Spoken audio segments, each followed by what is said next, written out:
Kia ora, ko Sharon Holt tōku ingoa. Today I wanted to talk a little bit about some easy phrases, really easy phrases to add to our usage with children if we're working with if we're teachers working with children, or perhaps we're doing this in the home as well, to use more of that reo with children. So the first thing that I want to say is that this mai is not meaning me. So haere mai doesn't mean come to me. It kind of means come this way. So haere is meaning go, and so adding mai to it is to do go this way, which means come.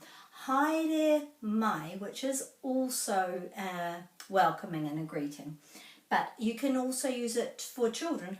Haere mai, come this way, come this way. Haere mai. Hoki.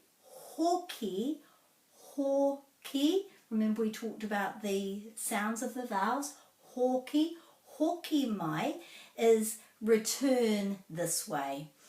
Kind of like come back.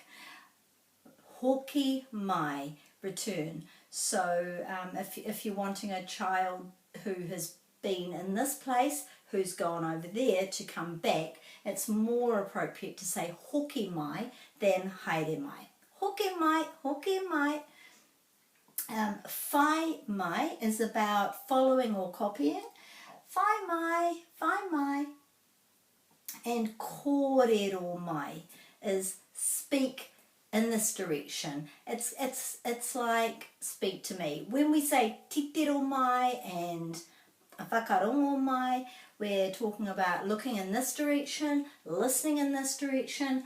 Kōrero mai, speaking in this direction. So perhaps a child, you're wanting their attention and they're speaking to another child, that would be appropriate to say kōrero mai, speak in this direction. So that's just something to add to your kete. I know that you probably already use titiro mai and whakarongo mai. Children can cope with a lot more of the reo, and you just really need to explain the meaning of it probably once or twice. Haere mai, come this way. Hoki mai, come back. Whai mai, follow me. Kōrero mai, talk over here. And so you really only need to do that once or twice, and they've got it. And it's really good to encourage more of the reo into your teaching practice and your family, and so hopefully that will help you. Ka kite.